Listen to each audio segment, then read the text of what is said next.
Vamos a escuchar ahora al profesor Vicente Carvajal. Profe, los micrófonos son suyos. El profesor Vicente se va a levantar y va a hablar desde el podio.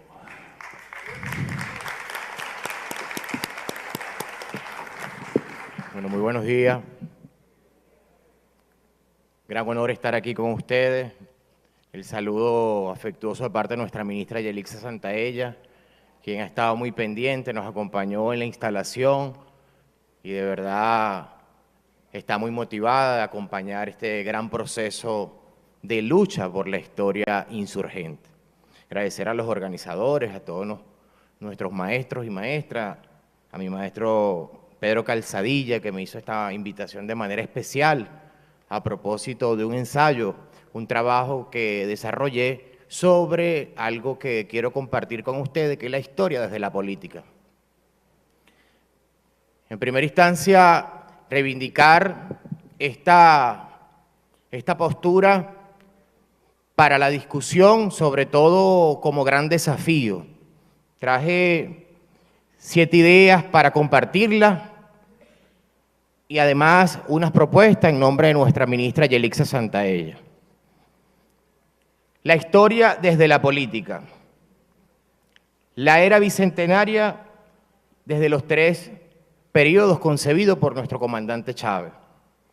La maldición del Sísifo, la visión jánica, las sensibles fibras nacionalistas, la principal preocupación de la historia oficial, escribir nuestra historia y la historia insurgente en las escuelas.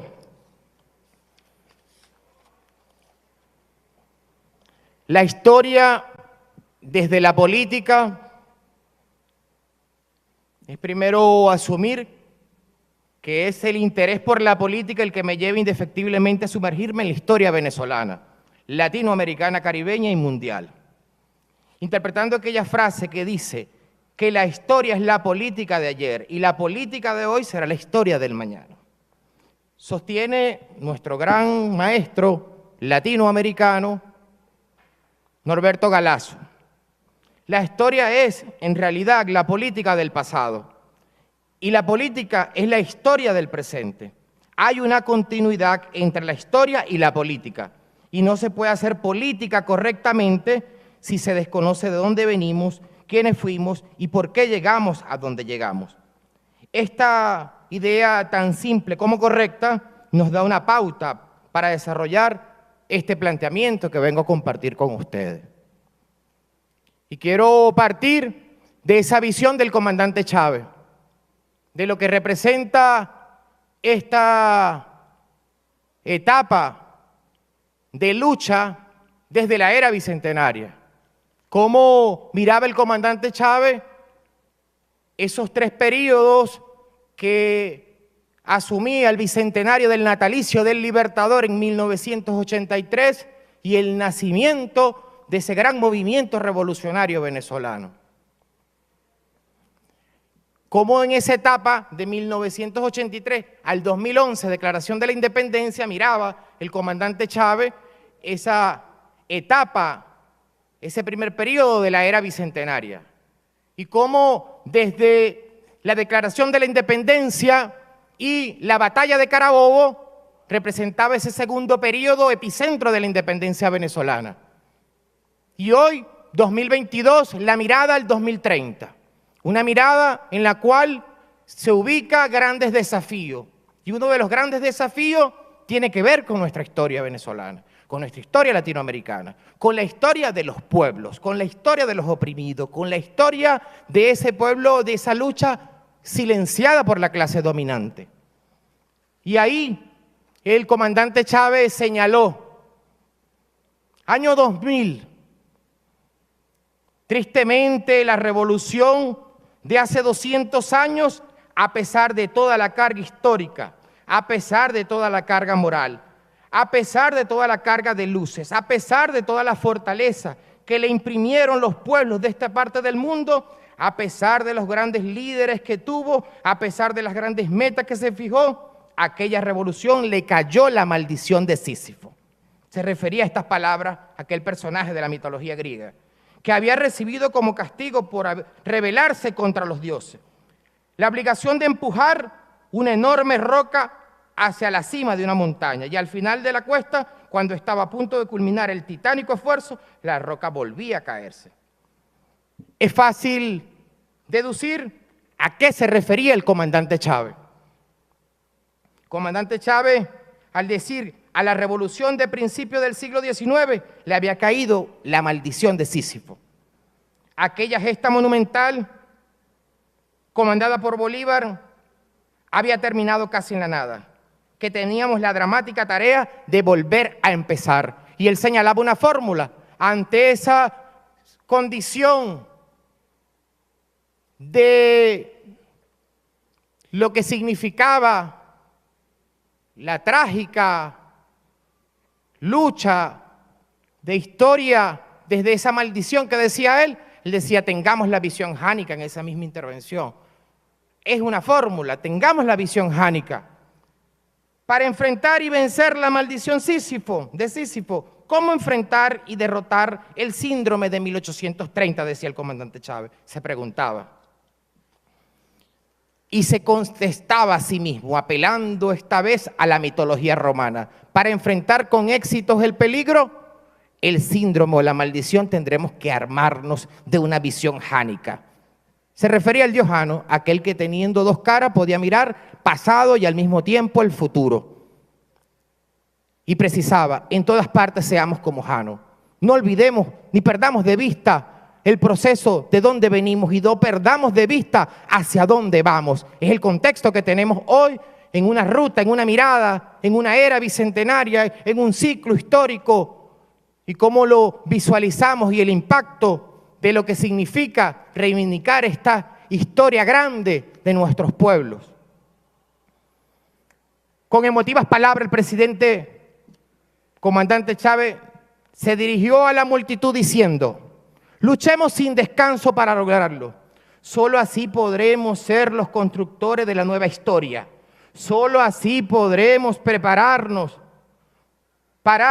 como diría el Padre Infinito Simón Bolívar, volando por entre las próximas edades.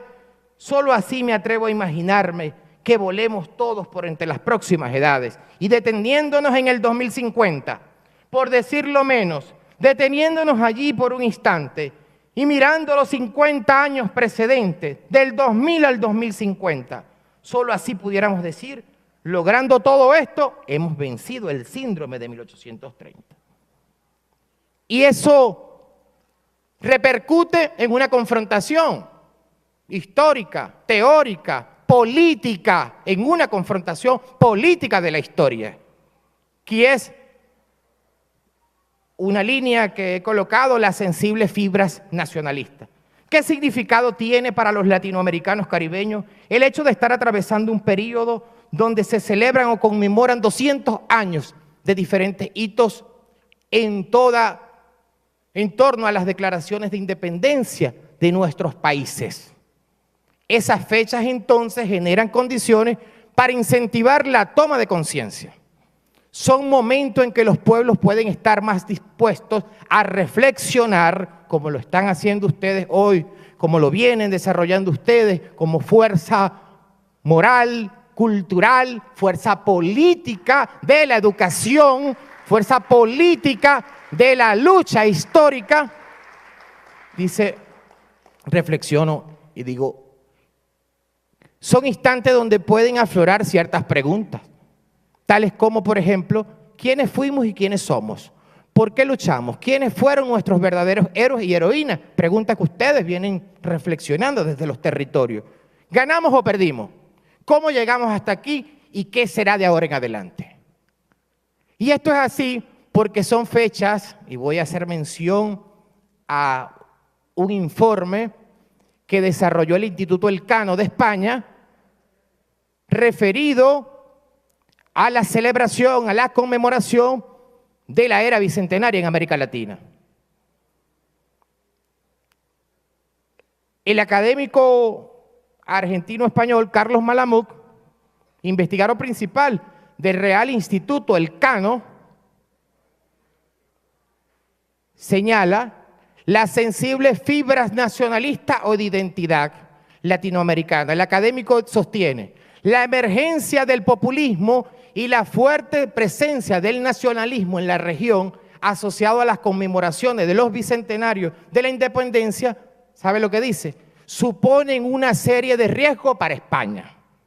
Malamud percibe esta situación de introspección en la gente y entiende que esto supone una serie de riesgos para España. Informe determinado desde el Instituto Elcano a propósito de lo que representa para nosotros celebrar, conmemorar, reivindicar nuestra propia historia, nuestra heroica historia. Y ahí señalo un sexto punto, la preocupación de la historia oficial. Como hemos dicho, la principal y exclusiva preocupación de la historia oficial, en tanto, es legitimar el sistema de explotación imperante y sus personeros, como desacreditar a todos aquellos que pretenden terminar con ese sistema de explotación. Para esto último, traeremos un ejemplo que vale la pena destacar. Quien fuera director del Instituto de Estudios Latinoamericanos de la Universidad de Londres, el historiador británico John Lynch, en una entrevista publicada por el diario El País de España, que trataba el tema vinculado a los bicentenarios, se despachaba descaradamente contra el comandante y presidente de la República Bolivariana de Venezuela, Hugo Chávez. Ante la pregunta si le parecía bien que el primer mandatario venezolano hubiera cambiado el nombre de su país por el de la República Bolivariana de Venezuela, el académico inglés contestó. Para responder menciono tres cuestiones. En primer lugar, se llama a sí mismo revolucionario bolivariano y habla de establecer un Estado socialista. Bolívar nunca promovió una revolución social ni pretendió hacerlo. La redistribución de la tierra, la igualdad racial, la abolición de la esclavitud, los derechos a favor de los indios eran las políticas de un reformista, no de un revolucionario. Bolívar era demasiado realista para creer que podía cambiar la estructura de la sociedad de América del Sur por la imposición de leyes o políticas inaceptables para los principales grupos de interés. La segunda cuestión se refiere a las relaciones internacionales. Bolívar cultivó el apoyo a las grandes potencias, no de los países marginados. Mantuvo cierto recelo hacia Estados Unidos, pero admiraba cómo este país había encarnado los ideales de la igualdad y libertad. Fue deferente hacia el poder imperial de Gran Bretaña. El comercio y las inversiones británicas los vio como un beneficio, no como una amenaza. La tercera cuestión, sostiene Lynch, es tal vez la única que le da la razón a Chávez. Una de las ideas más controvertidas de Bolívar era que los presidentes debían servir de por vida y tener el poder de nombrar a su sucesor. Y el historial de Chávez muestra que él siempre está hambriento de poder.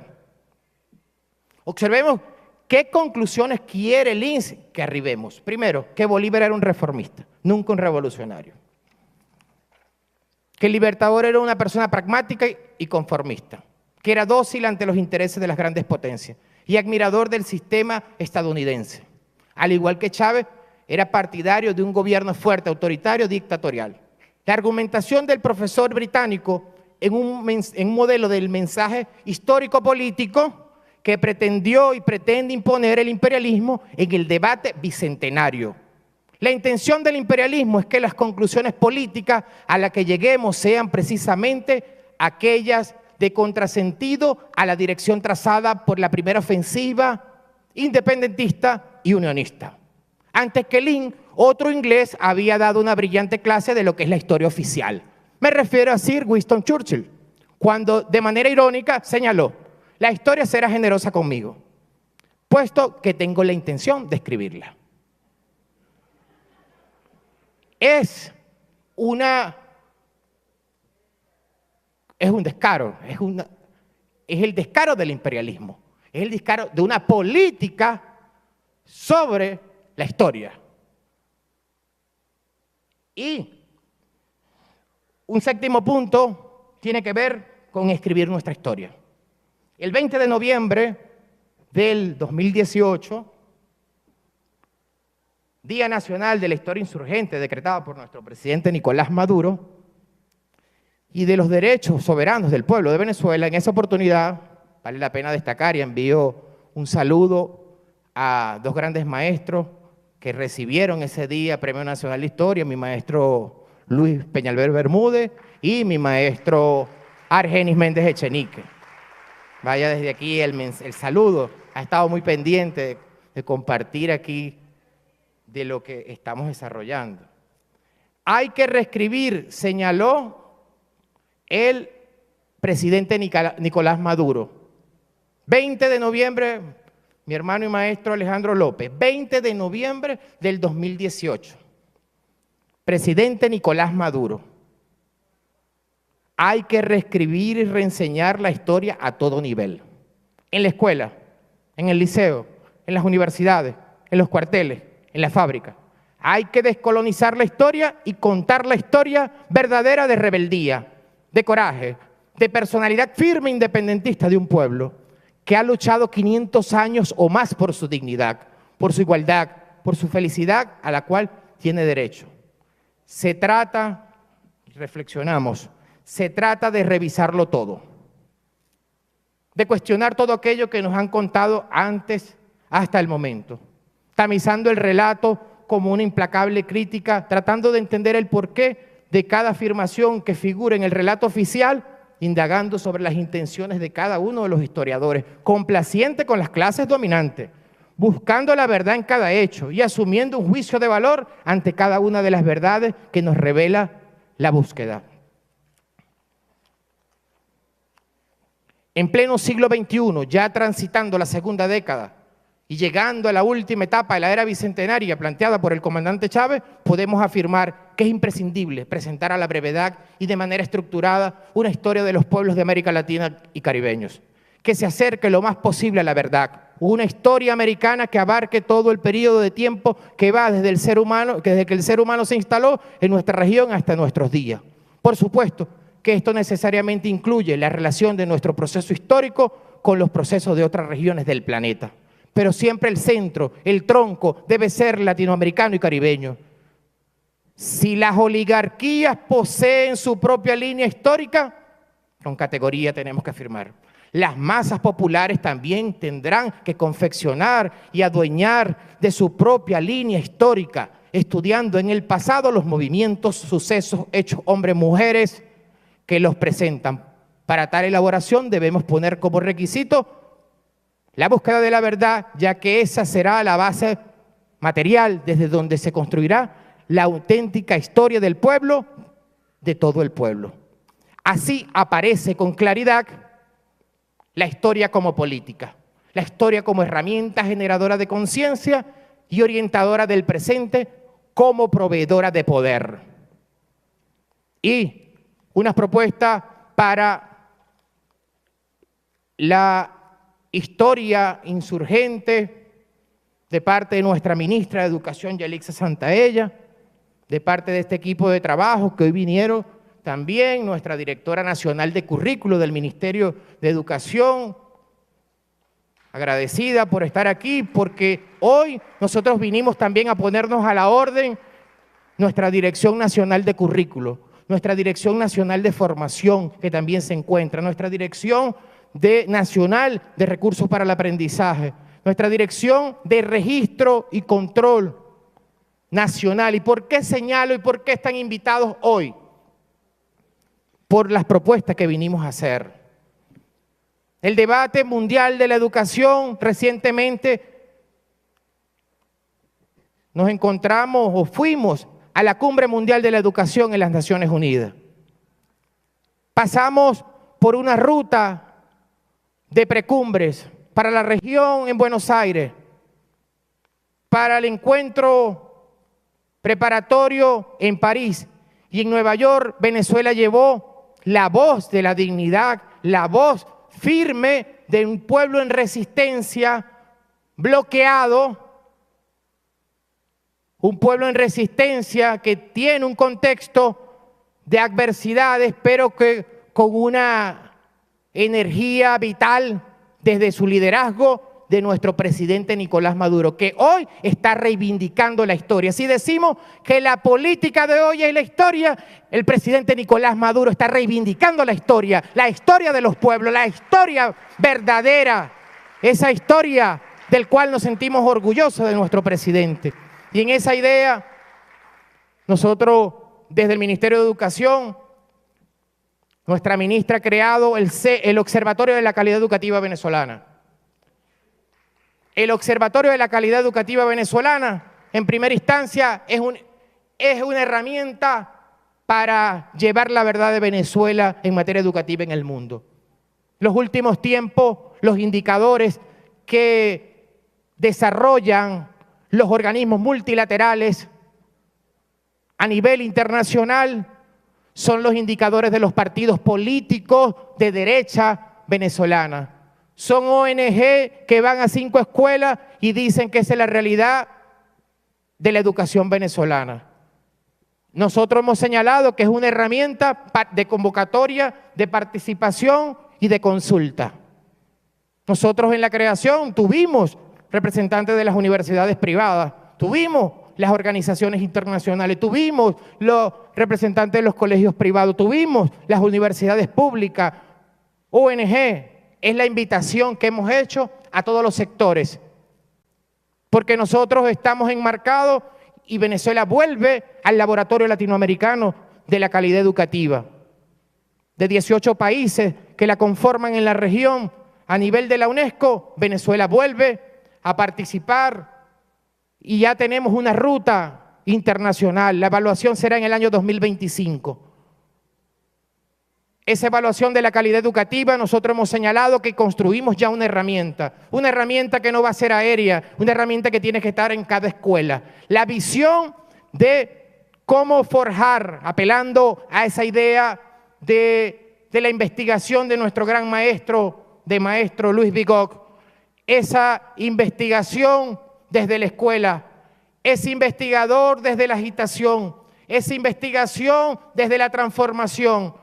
Bueno, ahí nosotros estamos inscribiendo y por eso hemos visualizado como propuesta, uno, en el marco de la celebración del Día del Maestro el año próximo, la creación del Premio Nacional de Investigación Educativa, para promover la investigación educativa, para promover la investigación en nuestros territorios. Y algo más hermoso todavía para nosotros los que amamos la lucha histórica, que uno de los premios, una de las líneas de investigación de esos premios será la historia insurgente. Nosotros tenemos que seguir afianzando esto. Nosotros tenemos que dotarnos de instrumentos. Lo hemos señalado. ¿Qué hacer cuando tenemos estructuras fragmentadas como el Ministerio de Educación? ¿Qué hacer cuando tenemos estructuras en las cuales el hilo conductor de lo que se diseña en una política no llega a la escuela? Tener una vieja estructura nos exige funcionar de una manera diferente. Y por eso nuestra ministra ha planteado la gestión territorial. Nuestra ministra ha planteado y ha reflexionado que las zonas educativas en los estados cumplieron una etapa, pero su funcionamiento caducó. Debemos ir a un nuevo andamiaje institucional.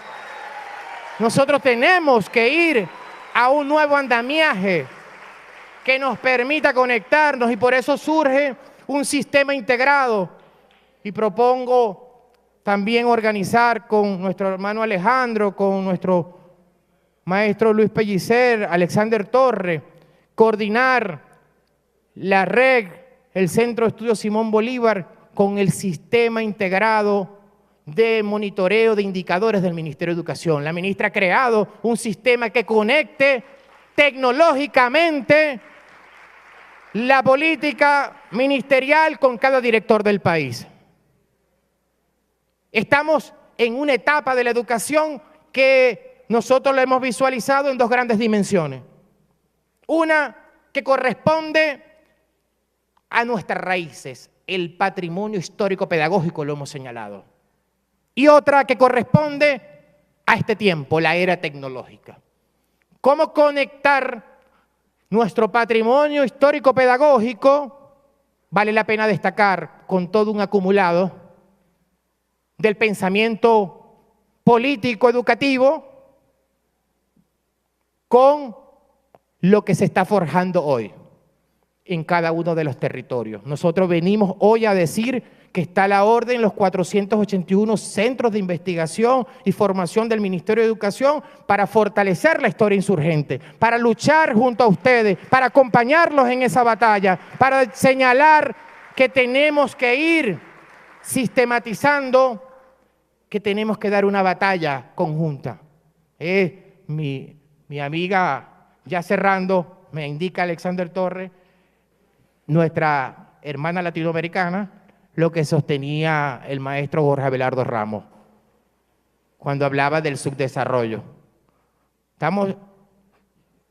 ¿Se está subdesarrollados porque estamos divididos o estamos divididos porque estamos subdesarrollados? Él decía que estamos subdesarrollados porque estamos divididos. Y una de las grandes convocatorias que vine a traerle es que tenemos que reunificar cada vez las fuerzas de lucha. No podemos andar dispersos por una lucha tan heroica que es la educación venezolana.